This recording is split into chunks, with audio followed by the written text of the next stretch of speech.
Waalaikumsalam, silahkan duduk Bu. Baik, terima kasih Mbak. Nah, perkenalkan saya Iken, ahli gizi yang saat ini bertugas. Kalau boleh tahu dengan Ibu siapa? Saya Ibu Tina. Oh iya.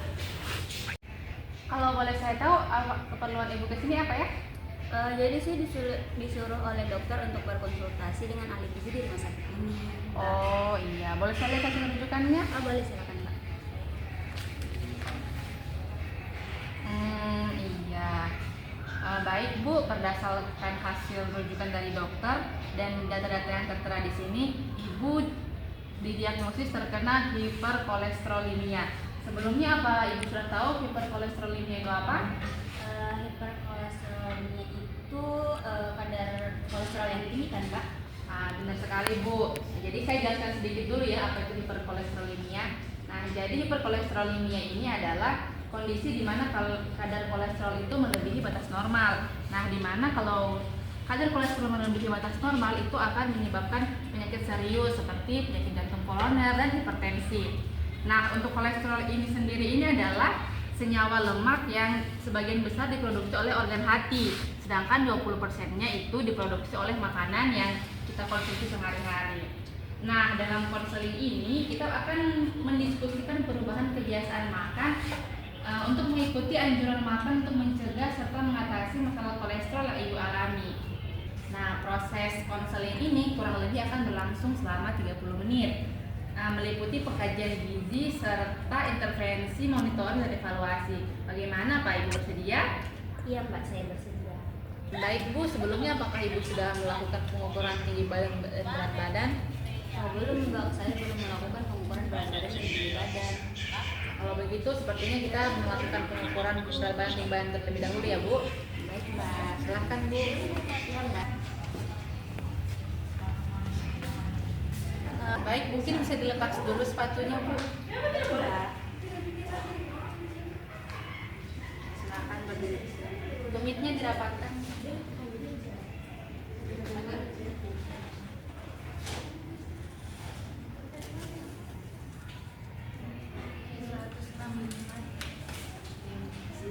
Untuk berat badannya.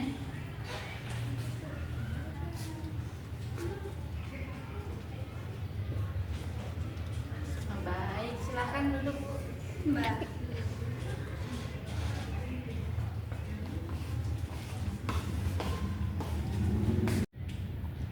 Oke, baik Bu, berdasarkan data yang sudah kita dapatkan dari pengukuran tadi, BB Ibu itu 72 kg dengan tinggi badan Ibu 165 cm.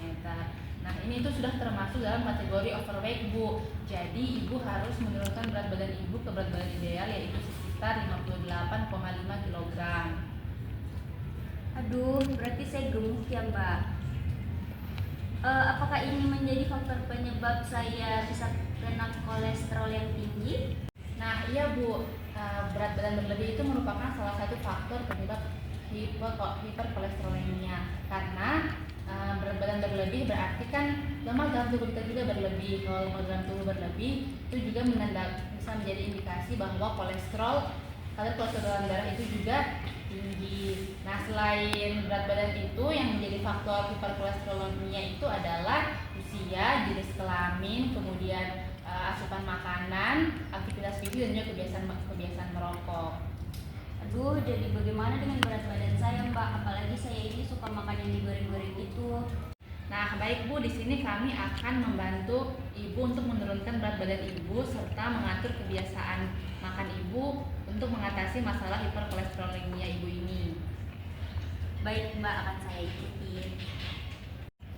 Nah, Ibu, berdasarkan hasil lab di sini kadar kolesterol Ibu itu menyentuh angka 240 mg per desiliter. Nah, ini tuh termasuk tinggi. Begitu juga dengan LDL-nya atau kolesterol jahatnya itu 160. Itu juga tinggi. Nah, sedangkan untuk kolesterol baiknya atau HDL-nya itu cuma di 40 mg per desiliter. Nah, ditambah dengan trigliseridanya juga tinggi yaitu 180 mg per desiliter. Nah, normalnya itu untuk kolesterolnya sendiri itu seharusnya kurang dari 200 mg per desiliter, sedangkan untuk LDL itu kolesterol jahatnya itu di 100 sampai 129 mg, dan untuk kolesterol baiknya itu harusnya di 50, dan untuk trigliserida itu harusnya kurang dari 50. Oh gitu ya Mbak. Jadi kok bisa ya trigliserida saya dan LDL saya tinggi? Baik, itu pertanyaan yang bagus Bu. Jadi untuk kadar LDL sendiri atau kolesterol jahat itu tinggi karena kebiasaan konsumsi makanan berlemak yang bergizi. Kalau boleh tahu, Ibu sehari-hari konsumsinya seperti apa ya? Jadi saya itu suka makanan yang gurih-gurih Mbak, yang digoreng. Untuk lauk-lauknya saya suka itu yang kayak misalnya otak sapi. Kalau nggak digoreng ya digulai Mbak. Oh, jadi Ibu suka makan otak sapi yang digoreng atau digulai ya Bu? Iya Mbak, saya juga biasanya suka makan jeroan yang ada di rumah makan Padang gitu Mbak. Oh, Ibu juga suka makan jeroan. Dalam seminggu biasanya Ibu berapa kali makan jeroan? Iya Mbak, saya biasanya makan itu 4 sampai 5 kali dalam satu minggu Mbak. Biasanya sama teman-teman kantor pada saat makan siang. Selain itu, Ibu biasanya makan apa saja saat makan siang di kantor? Kalau sayur, Ibu biasanya makan sayur apa? Kalau sayur saya kurang suka sih Mbak. Paling makan sayur gulai singkong yang ada di nasi Padang. Sama kalau di rumah saya lebih suka sayur yang bersantan gitu. Kalau untuk sayur bening saya kurang suka sih Mbak. Jadi Ibu suka yang bersantan ya? Kalau misalnya buah, Ibu seringnya konsumsi apa? Iya Mbak, saya suka yang bersantan. Kalau untuk buah saya jarang mengonsumsi buah sih Mbak. Paling buah apel sama semangka, itu pun kalau tersedia di rumah Mbak. Oh, gitu. Kalau cemilan, Ibu paling sering konsumsi apa? Kalau saya paling suka ngambil gorengan sih Mbak, apalagi pada saat kerja saya bisa ngambilnya itu 4 sampai 6 buah. Wah, 4 sampai 6 buah ya. Ya. Kalau Ibu sendiri ini olahraganya berapa kali dalam seminggu? Wah, kalau untuk olahraga sih saya malas ya Mbak. Paling 1 kali seminggu, itu pun senang di kantor. Oh, 1 kali seminggu ya. Ya. Nah, kalau Ibu sendiri itu di kantor kegiatannya apa saja? Jadi saya cuma ngetik di depan komputer Mbak, karena saya bekerja di bagian administrasi. Jadi saya cuma duduk seharian itu di depan komputer Mbak, dari pagi sampai sore. Oh, gitu ya. Nah, kalau di kantor itu Ibu ke ruangannya pakai tangga atau pakai lift? Saya pakai lift, kalau pakai tangga capek Mbak. Kalau untuk keluarga, apa ada yang punya riwayat hiperkolesterolemia juga? Enggak sih Mbak. Nah, jadi setelah mendengar penjelasan Ibu, saya bisa simpulkan bahwasanya Ibu ini suka mengkonsumsi makanan yang digoreng, juga disantan. Kemudian Ibu juga sering mengkonsumsi makanan tinggi kolesterol seperti jeroan dan otak sapi. Nah, asupan serat Ibu juga itu kurang dikarenakan Ibu itu jarang mengkonsumsi buah-buahan dan sayuran, serta Ibu juga jarang melakukan aktivitas fisik. Waduh, berarti saya harus merubah semua ya Mbak?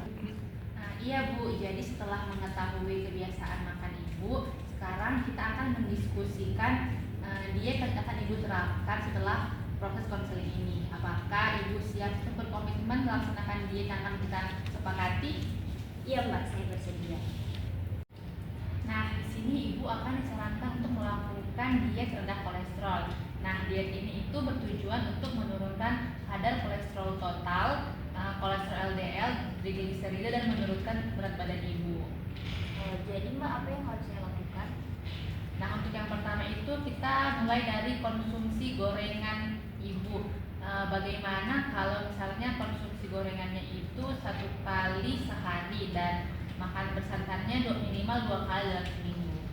Wah, kalau 1 hari 1 gorengan, saya rasa saya belum sanggup Mbak. Bagaimana kalau sehari 2 gorengan dulu Mbak? Nah, kalau untuk makanan bersantan, saya optimis saya bisa sih Mbak 2 kali dalam 1 minggu. Gorengannya itu 2 kali sehari dan makan bersantannya 2 kali seminggu. Nah, kemudian untuk makanan tinggi kolesterolnya, bagaimana kalau misalnya kebiasaan Ibu makan jeroan dan otak sapi itu diganti dengan ayam dan ikan? Mengganti otak dan jeroan dengan ikan dan ayam ya Mbak. Saya coba dulu ya Mbak, tapi saya yakin saya bisa. Baik, kita sepakati begitu ya Bu. Kemudian untuk konsumsi buah dan sayur, bagaimana aja konsumsi buah dan sayur ini setiap makan siang di kantor? Waduh, saya rasa saya belum sanggup Mbak untuk mengonsumsi buah dan sayur setiap hari. Bagaimana kalau seminggu 4 kali dulu Mbak? Oke, kita sepakati seminggu 4 kali ya Bu. Kemudian untuk olahraganya, bagaimana kalau misalnya Ibu mulai menggunakan tangga untuk ke ruangan di kantor? Jadi Ibu bisa mengurangi penggunaan lift. Kalau itu saya bisa sih Mbak. Mungkin Ibu bisa mengulang 4 poin yang kita sepakati tadi. Jadi saya harus mulai mengurangi mengonsumsi gorengan 2 kali sehari, kemudian mengonsumsi makanan bersantan 2 kali 1 minggu, lalu kemudian mengganti jeroan dan otak sapi dengan ikan dan ayam, kemudian mulai rajin mengonsumsi buah dan sayur 4 kali dalam 1 minggu, kemudian membiasakan mulai rajin olahraga, minimal naik tangga jika menuju ruang kantor. Oke, baik Bu. Mungkin dari apa yang saya jelaskan tadi ada yang ingin ditanyakan atau ada yang belum jelas? Saya rasa tidak sih Mbak, insya Allah saya akan melaksanakan. Baik Bu. Di sini saya punya leaflet tentang hiperkolesterolemia dan diet rendah kolesterol. Nah, ini bisa Ibu baca kalau misalnya Ibu lupa atau ada yang kurang jelas dari penjelasan saya, atau mungkin bisa menghubungi nomor yang tercantum di sini, atau mungkin Ibu bisa berkunjung lagi ke sini. Terima kasih Bu atas kunjungannya. Semoga apa yang saya sampaikan kepada Ibu itu bermanfaat. Mohon maaf jika selama proses konseling ini ada perkataan saya yang menyinggung Ibu. Iya Mbak, sama-sama. Saya juga terima kasih Mbak. Ya, saya terima kasih.